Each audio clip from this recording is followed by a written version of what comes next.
Muy buenos días, nos encontramos en una emisión más de su programa En la mira de los especialistas. Como siempre, y bueno, más ahora que estamos en inicio de año y venimos de una reforma fiscal bastante compleja, se vuelven algunos temas bastante interesantes. Y uno que se ha decidido así por parte de la firma que hoy está con ustedes, Hegewisch López, es la garantía del interés fiscal. Mucho se ha dicho, ¿verdad?, que, bueno, las reformas, tanto la del 15 de septiembre como la del 8, y los digo en ese orden porque prácticamente la que vamos a tratar es la del 15 de septiembre del año pasado, en tema de garantía del interés fiscal, fue lo que más afectó la defensa de los sujetos contribuyentes dentro del marco de lo que hoy es una política mucho más recrudecida de parte del Servicio de Administración Tributaria. Y en ese orden, bueno, pues estamos como siempre de manteles largos, tenemos dos grandes invitados, gente que dentro de la firma se dedica a la defensa de la materia fiscal, el licenciado Edmar Gallardo Calvente, muchísimas gracias por aceptar la invitación. Gracias. Y la licenciada Iracema Viña Santarriaga, muchísimo gusto en que estén con nosotros. Y para abordar ese tema, tendríamos temas bastante interesantes que nos hacen presentar justamente la importancia de la garantía del interés fiscal, y por eso te preguntaría, Edmar, ¿qué es la garantía del interés fiscal? Ok, Pati, sí, claro. La garantía del interés fiscal es el mecanismo a través del cual el contribuyente asegura el pago de un crédito ante alguna autoridad fiscal. Esto es prácticamente una garantía para el Estado de poder cobrar algún adeudo que se encuentre sujeto a algún tipo de controversia litigiosa. También puede ser cuando se solicite un pago a parcialidades. Existen varias figuras que contempla el Código Fiscal de la Federación, pero en esencia es el que se garantice prácticamente que ese adeudo va a quedar saldado en caso de que el contribuyente no obtenga una resolución favorable a sus intereses. Nos hace recordar ese principio que, bueno, los que nos dedicamos a esto conocemos, que es el fisco no litiga sin garantía. La primera parte es bien lo que dijiste cuando nos defendemos, pero ¿para qué más? Nos decías otros casos cuando tenemos que el ánimo de pago, pero carecemos del dinero, ¿o cómo es esto? Es correcto. Por ejemplo, también existen las modalidades de pago en parcialidades, cuando tú te puedes autodeterminar algún impuesto. Lo puedes solicitar a parcialidades siempre y cuando la ley te lo permita. También para estos efectos, la autoridad ya solicita una garantía del interés fiscal. ¿Y esto qué quiere decir? Que en caso de que se incumpla alguno de los pagos, ellos puedan cubrir el total de ese adeudo. Entonces, existe esta modalidad también cuando solicitas algún beneficio del 74 del Código Fiscal de la Federación, que es reducción de multas. Eso es muy interesante. ¿Qué es el caso del 74 para el público destinatario? Claro. Es cuando solicitas alguna reducción o algún beneficio o estímulo para el pago de las multas que contempla el código. También en cuanto, como es una facultad discrecional de la autoridad el otorgártela o no, esto va a depender de tu capacidad o como tu reputación fiscal ante el SAT.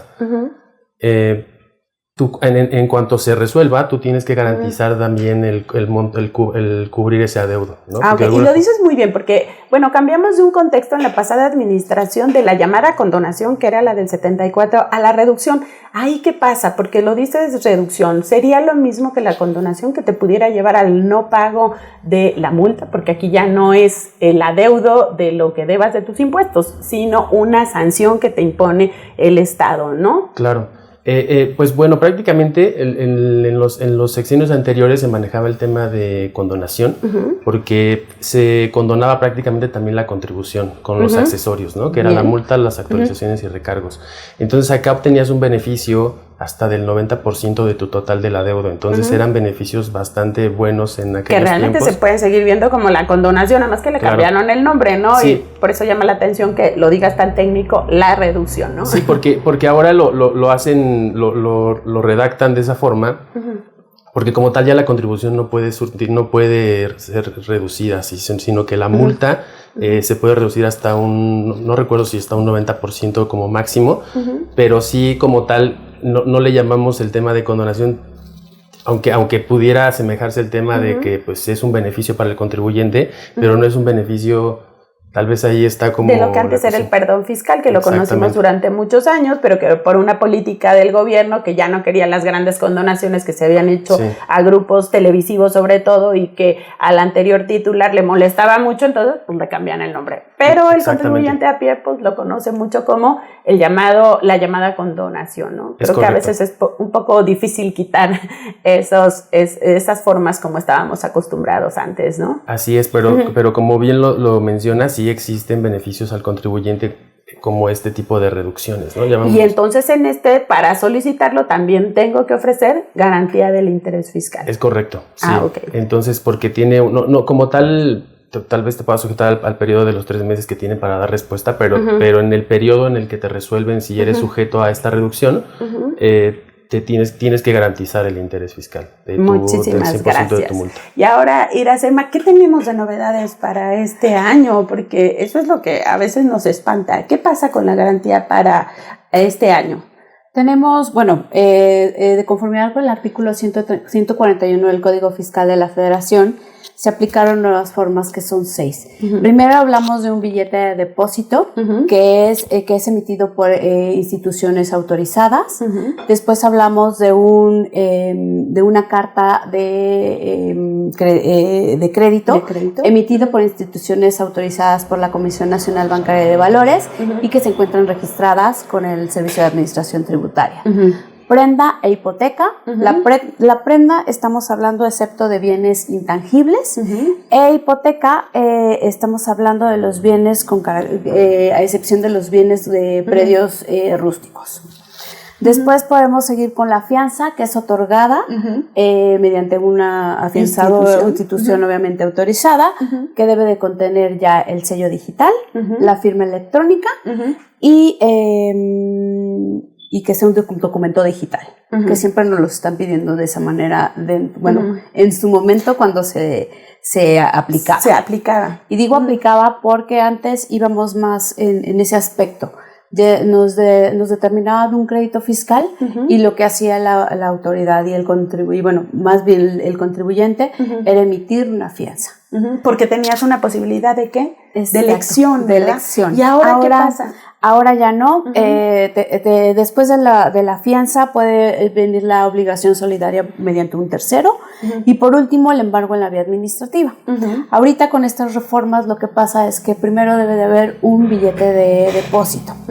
Ese billete de depósito siempre va a ser preliminar para esta determinación de créditos y para que nos otorguen la garantía. En dado caso de que el contribuyente no cumpla que no tenga esa capacidad, se tienen que llevar ciertos requisitos con cierta documentación en la cual se diga que yo no tengo esa capacidad, esa solvencia, esa capacidad económica para ingresar todo el billete de depósito. Porque ahí significa la salida del dinero realmente, exacto, ¿verdad? O sea, yo tengo que desposeerme de la cantidad que me estén cobrando, que antes era nada más desembolsar una cantidad, pudiera ser mínima, como bien lo expresabas ahorita en el caso de la fianza, y ahora no. Ahora no. Ahora nos enfrentamos a que si me defiendo, tengo que casi pagarlo. Pagar ante la tesorería. Bueno, debe de ser un billete de depósito ante la tesorería emitido para la tesorería de la Federación. Pero ese billete lo emite la institución del Banco del Estado. Del Banco del Bienestar. Esa es la novedad que tenemos, el desembolso que tenemos que hacer para que podamos ir a juicio. ¿Y esto qué representa? Tú como especialista, ¿cómo lo adviertes? Híjole, para mí sería como un poco de peligro, porque al final de cuentas no todo el contribuyente tiene la misma solvencia. ¿Cómo se va a comprobar que efectivamente no esa empresa o esa persona física no contiene todo ese dinero? ¿Y lo verías como un retroceso a la defensa que con antelación teníamos? Sí, definitivamente, sí, ¿verdad? Totalmente. Yo creo que es una norma, ¿verdad?, que atenta contra uno de los principios fundamentales. Y hasta con el propio patrimonio del sujeto que está ya sea persona física o persona moral, que sea afectada. Es una norma que pudiéramos decir es regresiva, pero bueno, exacto, sabemos que hoy tenemos una integración diferente en los órganos jurisdiccionales y judiciales que difícilmente habrían tenido un sentido distinto para poder advertirlo, ¿no? Eso quizá nos cierra un poquito la puerta de la defensa cuando solamente lo que queremos es accesar a la defensa. Exacto. ¿Y ha habido alguna normatividad que se haya establecido ya para los requisitos que deben cumplir? Sí. Esos están en el reglamento del en el reglamento de la ley de ingresos. No es cierto, del código fiscal de la Federación. Y por ahí hubo alguna resolución, ¿no? Que algo se había publicado, ¿no? Porque tenemos una resolución miscelánea que venía a normar ese supuesto, que de hecho salió publicada antes de que concluyera el año fiscal. ¿Esto por qué se da? Efectivamente, vienen los requisitos en el 2 dentro de la resolución miscelánea, en la regla 2.1212, y principalmente hablan los datos de identificación del contribuyente, muy importante, que es el nombre, RFC, y denominación o razón social, dependiendo si es persona física o persona moral.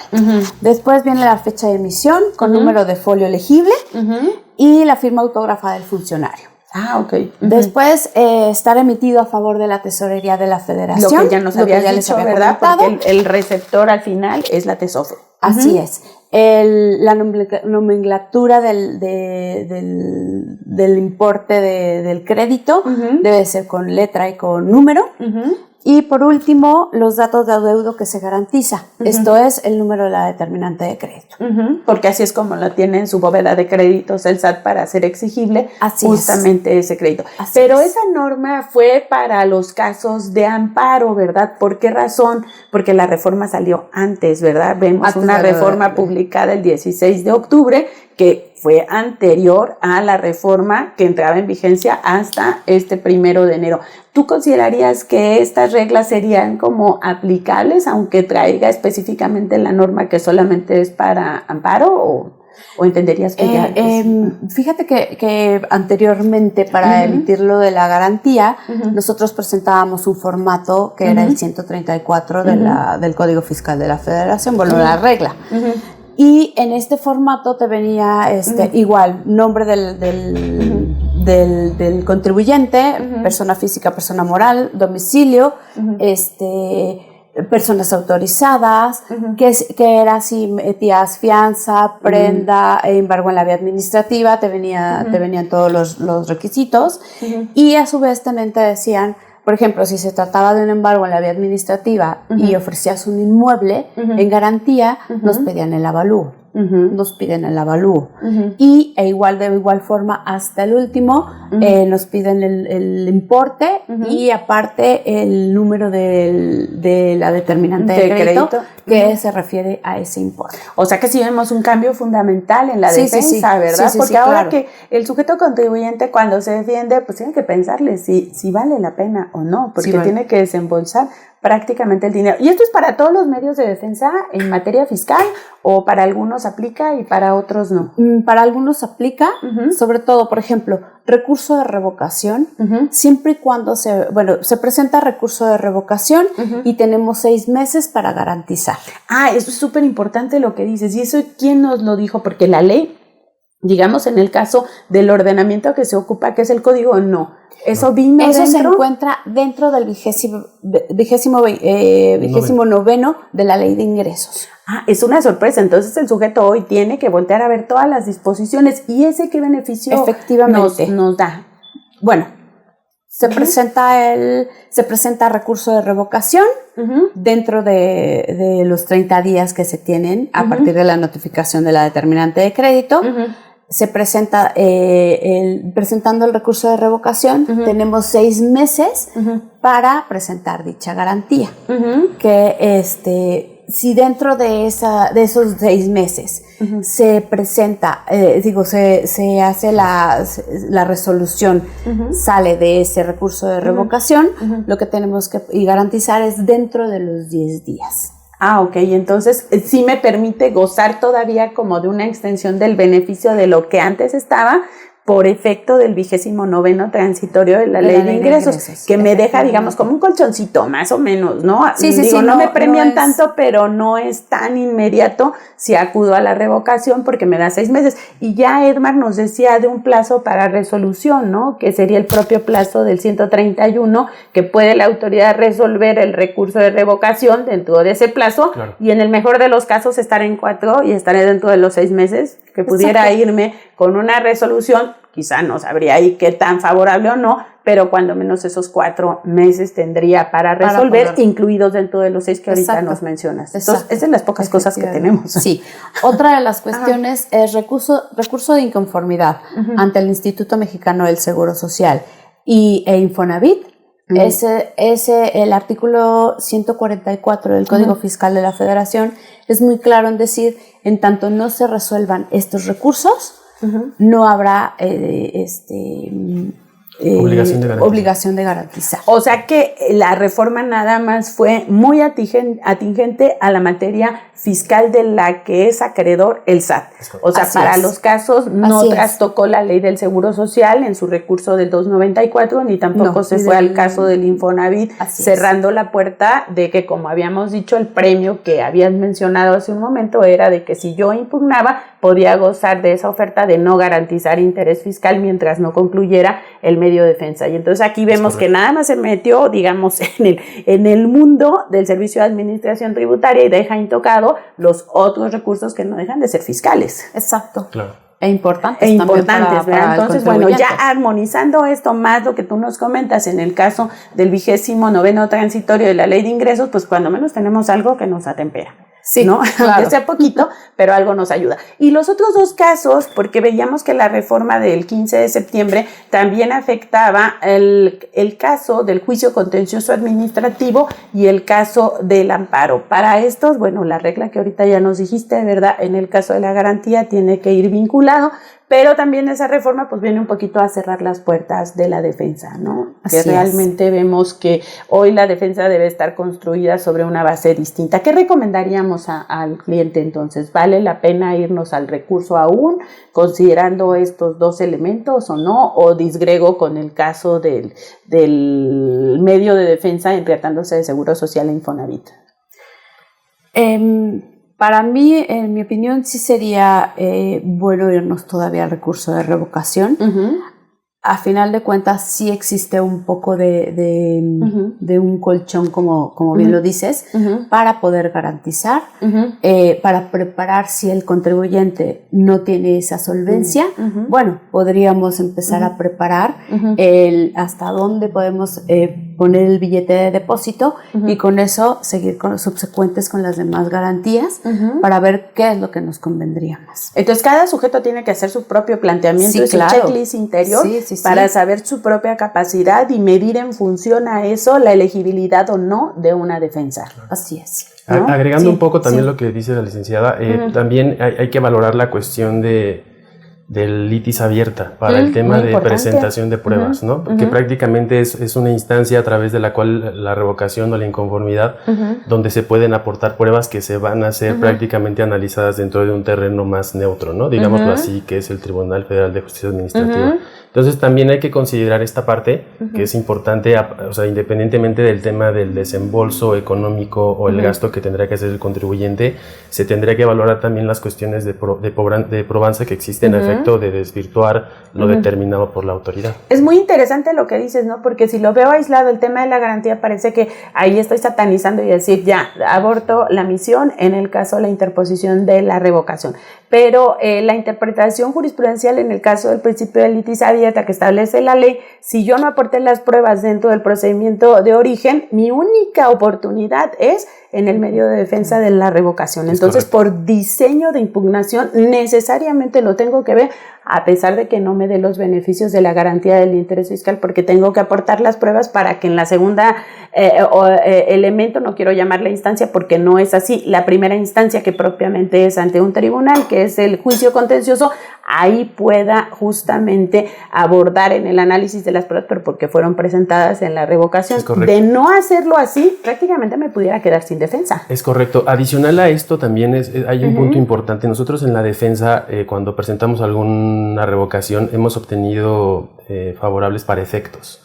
¿Esto qué quiere decir? Que en la práctica el SAT, la resolución que te determina el crédito queda, están en un periodo de reponer ese procedimiento. Entonces, ¿qué sucede? Ellos en sus sistemas de alguna forma afectan que el contribuyente a través de revocación lo obtuvo para efectos, entonces lo dejan prácticamente sin efectos, valga la redundancia, y no, en algunos casos habrá que ver este año cómo se comporta el SAT, no exige esta garantía. Entonces tú ya vas con un beneficio adicional al medio de defensa que es ante el tribunal, ¿no? Ante tu juicio.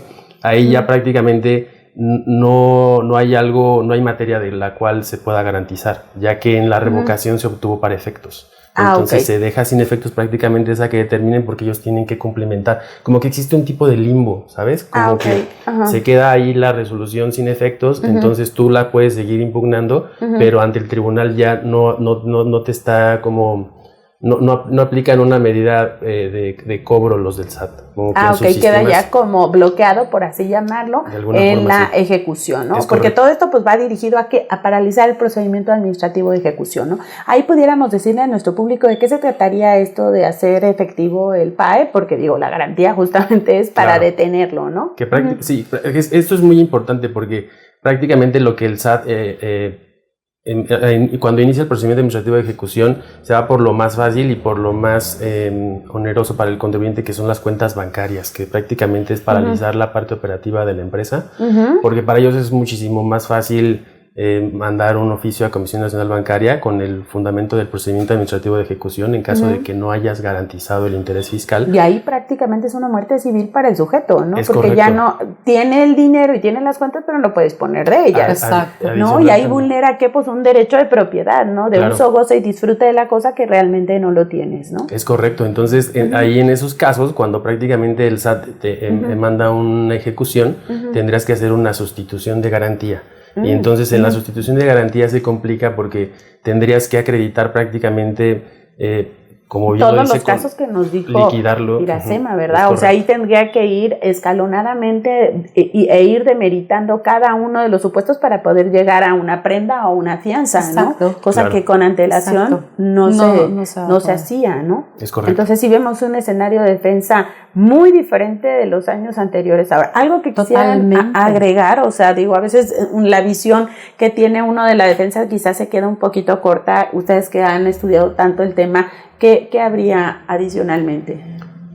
Como bien lo mencionaba la licenciada Iracema, en la cuestión de cuando al momento de ofrecer la garantía siempre va a ir primero el tema del depósito, ¿no? Entonces, aquí en caso de que no puedas acreditar que no cumples con la capacidad económica para cubrir el total del crédito, debes de ir desvirtuando cada una de las opciones que te va marcando el 141, ¿no? Entonces te puedes ir hasta la obligación de tercero solidario, por ejemplo, que es la quinta. Entonces tendrías que ir desvirtuando prácticamente cada una de las anteriores. ¿Por qué te fue imposible? ¿Por qué fuiste? Pero se vuelve una materia probatoria, tú lo dijiste, ¿no? Claro. Y esa materia probatoria, o sea, todavía quedaría al ámbito de que el SAT lo palomeara o no, ¿no? Es correcto, como tal te dan el beneficio porque lo tienes que ofrecer a través del protesto, ¿no? Bajo protesta de decir verdad que no cuentas con esos elementos, pero adicional también tendrías que otorgar ciertas pruebas para acreditar la incapacidad y llegar a los demás. ¿Qué pasaría con el protesto o la mención de protesta bajo decir verdad? O sea, ¿traería alguna implicación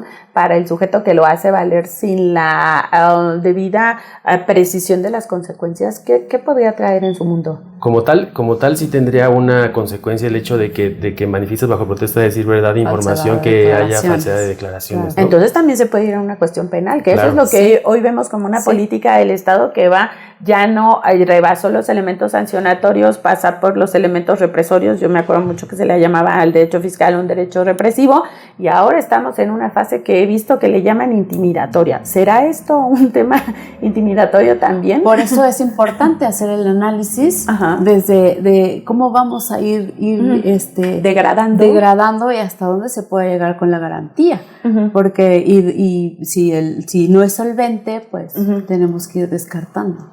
Pero acreditarlo, como dijo ahorita Edmar, ¿no? Porque si solamente hago la manifestación con el peligro de que si falsee, pues también el SAT puede llevarse ahí a 1 o 2 sujetos a exhibirlos. No hay un dicho que dice mata un chino y asusta a 1000. Claro, o sea, justo. Si ven un caso que sí pasó y no lo acreditó y manifestó bajo protesta, pues a lo mejor le serviría al SAT en su política intimidatoria, ¿no? Sí, como le llaman política, o sea, internamente le llaman ejemplaridad, ¿no? Justo hacen un caso específico como ¿no? Una falsedad de declaración y los demás contribuyentes justo se miran en el otro, generan miedo y ante ese miedo dicen pues ni modo, o sea, a lo mejor tendré que pedir prestado si es que considero que me asiste la razón, pero por otro lado me quiero defender. Exactamente. Claro.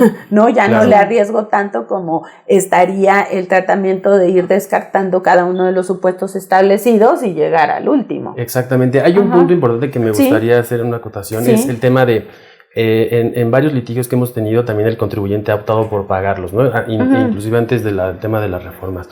Este es un tema importante porque ha obtenido inclusive hasta un beneficio adicional, que es el tema de las actualizaciones que se van generando como pago de lo indebido al final, ¿no? Supongamos que todo el procedimiento dura con la revocación y el juicio de nulidad 1 año y medio, 2 años, digámoslo.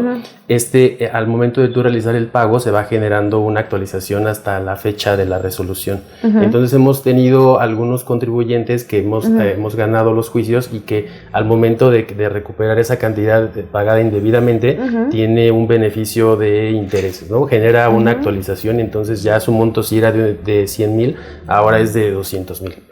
Y esa es una buena forma, ¿no? Y no está prohibido, también tenemos que decírselo ahora que haces la indicación, creo que es muy oportuno, ¿no? Anteriormente, y digo, hace muchísimos años decíamos, si pagamos, consentimos, ¿no? De hecho, para la materia jurídica, el pago pues implicaba consentimiento, pero vimos también evolución de esa interpretación en un concepto que se llama, interpretado por la jurisprudencia, de pago liso y llano, no implica consentimiento siempre y cuando impugne en todo el plazo. Es correcto. Entonces, esa posibilidad, pero siempre y cuando se tenga la capacidad económica de extinguir la obligación, me beneficia porque ya no me siguen corriendo las actualizaciones. Exacto. Que en el otro caso que mencionaba la licenciada Iracema, pues sí me seguirían sumando las actualizaciones y llegaría un momento en el que al año siguiente tendría que volver a actualizar, más los recargos, posibles recargos que se generen en los meses siguientes de durar impugnaciones que ya hemos visto hasta en noticieros, que duran años.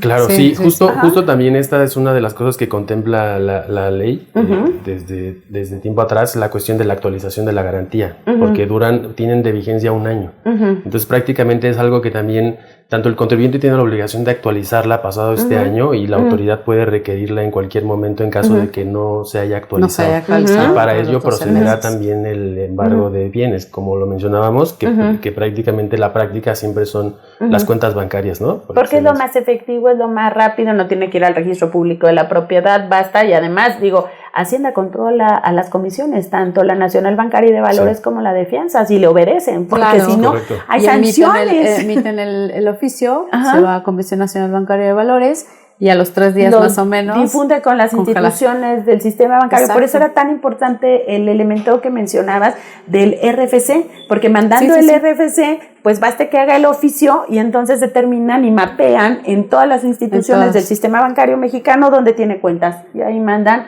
ya detener esas inversiones, cuentas, ¿no? Casas de bolsa, todos los bancos. Estamos a veces en las manos de la autoridad y es bastante, digamos, pues angustiante el que ahora pues pensemos en una defensa que nos puede causar quizá una afectación tan grande. Aunque bueno, como bien refieres, está el caso de hacer el pago y que ese pago evite. Pero bueno, ahí dependeríamos mucho de la capacidad económica, ¿no? Del sujeto. No todos la tienen, claro, ¿no? Ese es un tema. Entonces, ¿considerarían que la defensa fiscal en esta parte sí sufre un embate importante o...? Sí, a mi criterio sí hay consecuencias, porque va a haber un análisis mucho más exhaustivo, ¿no? Porque prácticamente se convierte en una carga para el contribuyente acreditar tanto la incapacidad económica, la valoración. Prácticamente va a haber muchísimas más opciones que analizar, ¿no? Prácticamente eso es una carga de alguna forma que va a afectar en el tema de la defensa. Y además porque veníamos de una etapa, yo le llamaba el for sale o la oferta del recurso de revocación. Era premiado irse a la revocación y no tenía que garantizar. Entonces creo que aquí es el extremo total, ¿no? Porque no pasamos por un punto medio, sino que nos mandaron al extremo total. Ahora tienes que garantizar y tienes que garantizar prácticamente solo de una forma, salvo que lo acredites, pero con los vericuetos ahí importantes, ¿verdad? Que pondrían en entredicho pues el tema de la seguridad jurídica del sujeto que se defiende. Claro. Y que también los tiempos son importantes, muy importante aquí juegan los tiempos. ¿Por qué? ¿Cómo abundaríamos en ello? Porque a final de cuentas, pues no sabemos si dentro de los 4 meses nos van a resolver el recurso de revocación y entonces en ese momento ya nada más tenemos 10 días. Y además nos corrió en contra porque ese tiempo que Exacto. a pesar de que hagamos uso del beneficio del 29º transitorio, pues ese no dice que sigue corriendo la actualización y los recargos durante esos 6 meses. Entonces tendría que garantizar una cantidad mayor. Sí. Y pues sí es preocupante en este sentido, pero pues bueno, más información, acortar un poco más de tiempo, y si nos vamos a juicio de nulidad, pues bueno, solamente tenemos, insisto, 10 días para poder garantizar. ¿Y en el juicio de nulidad hay alguna afectación directa o es la misma que le va a aplicar a la revocación salvo lo no aplicable del 29º transitorio? O sea, ahí estaría sin tiempo. No, ahí tengo los 10 días para garantizar ante autoridad ejecutora y pedir la suspensión dentro del tribunal fiscal, dentro ya del juicio de nulidad. Me otorgan primero la suspensión provisional y me condicionan aquello dentro de los 3 días. Ya tengo que estar presentando esa garantía ante autoridad ejecutora para que me pueda otorgar la suspensión definitiva el Tribunal Federal. Y en el amparo, pues lo mismo, ¿verdad? Bueno, en el amparo. En el amparo lo mismo, ¿no? Efectivamente. Ajá, porque en el amparo, hay una regla establecida en 135 que esa, pues, se conserva en una parte por cuanto que me lo concede el juez de distrito, pero de todas maneras no surte sus efectos si no garantizo. Es correcto. Y la garantía es la que nos dijiste ahorita de conformidad a la regla de resolución miscelánea. Y que aquí es billete de depósito. Sí, ahí sí ya no hay forma. No, aquí ya no. O sea, ¿es más castigado entonces irse al amparo? Pues efectivamente, porque al final de cuentas hay que garantizar con el billete de depósito. ¿Cuánto es la cantidad? Hace algún tiempo se hizo una medida parecida, recuerdo, trajeron una figura del derecho italiano que se llama el solvet repete y que era primero pagas y después repites. Entonces, para ser procedente el medio de defensa tenía yo que impugnar, si no, no era procedente. Pero bueno, antes lo decíamos, estamos muy lejos y hoy es una realidad. Hoy es una realidad, porque en el juicio de amparo nos tenemos que ir hasta la primera convocatoria del remate. Que esa es otra de las grandes reformas, la del 107, que ya tampoco tengo posibilidad, más que irme al amparo una vez que concluyo y todos los temas, como lo hemos visto en casos que se han llevado hoy a medios televisivos, y ya nada más poderme defender frente al acto con las reglas del 127, que eran hasta la publicación de la primera convocatoria de remate. Entonces, ¿qué dejamos a nuestro público destinatario? Pues una necesidad importantísima de acudir con los especialistas, los grandes especialistas como el licenciado Edmar, como la licenciada Iracema, cuando tengamos un asunto en nuestras manos. Hoy se vuelve bastante delicado el tener un crédito con el Servicio de Administración Tributaria. Lo dejamos aquí para que ustedes estén pendientes. Muchísimas gracias. Estaremos pronto en otra emisión de En la Mira de los Especialistas. Hasta luego.